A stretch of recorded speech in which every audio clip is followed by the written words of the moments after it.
We have breaking news from the NHL. The Philadelphia Flyers have fired head coach John Tortorella. We'll discuss what went on in Philly the past 3 years, take a look at who's taking over and the direction of the team, and will Tortorella get another NHL job? All that coming up next. So welcome back to another video here at Top Shelf Hockey. As I mentioned, we have some breaking news from the NHL. The Philadelphia Flyers have announced this morning that they are making a coaching change. Just a few days ago, in one of my videos, I talked about 5 coaches I felt were on the hot seat and that could be let go at season's end. John Tortorella was one of those coaches. I did not expect this to happen now, but it kind of makes sense from a few different perspectives here, which we'll get into in just a moment. Of course, Tortorella has been the head coach. This is his 3rd season now. The first season, of course, they were out of the playoffs, losing record.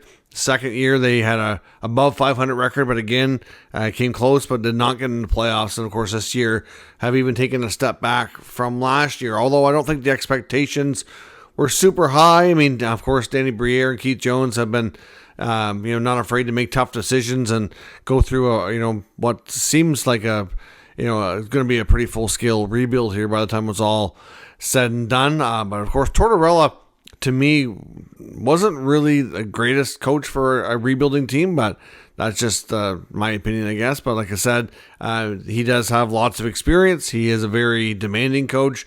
He's very polarizing. There's people that absolutely loved him as a coach and will say the best things about him, and there's others that just can't take him, and at least not for very long. There was some word out of Philly that with it being a younger team and trying to go younger all the time here and get all these prospects and younger players, bigger roles, that his style was kind of taking its toll on them. I can't say that's absolutely true, but there had been some rumblings about that recently here. So Danny Briere put out a statement. The GM of the Flyers is saying that they made a difficult decision to move on from John Tortorella today, and of course, not only thanking him for his contributions to the team as a coach, but into the community as well, and everything that he's done. That he certainly put a lot of time and effort into it.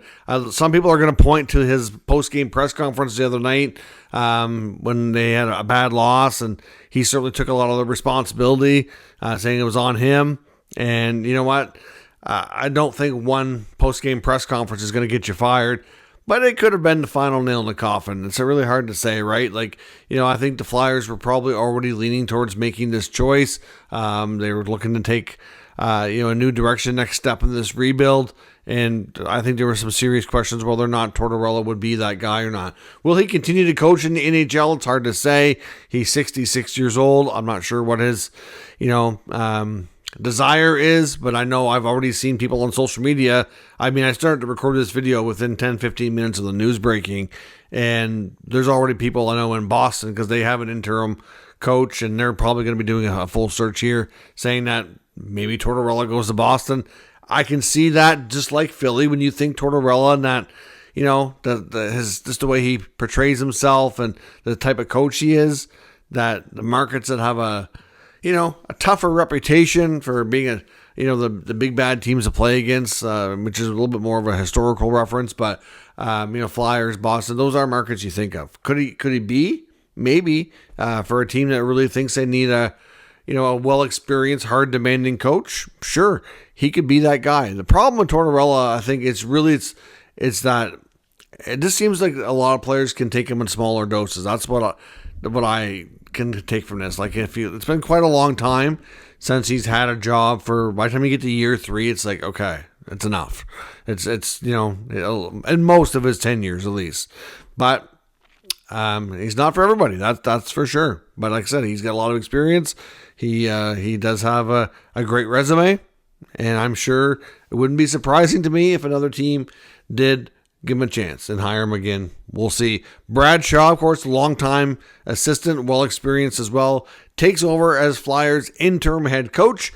He will hold that role for at least the remainder of the season, and then the offseason will present an opportunity for the Flyers to do a little bit more extensive search and determine if Brad Shaw is going to continue in that role or if they're going to bring in somebody else. I'm not sure. I mean, Shaw has been around.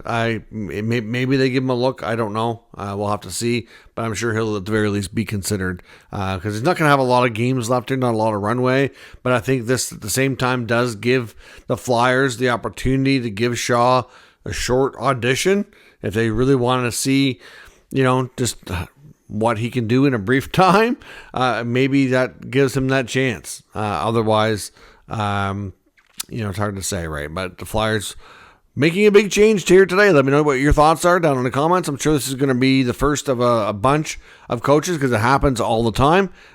Between now and the end of the season, we're going to see probably a few more of these. So let me know who else you think might be in the hot seat and who might be the next full-time head coach of the Flyers moving forward. We'll discuss in the comments. If you're new to the channel, make sure you subscribe and stick around.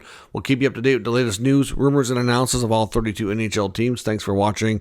I'll catch you next time.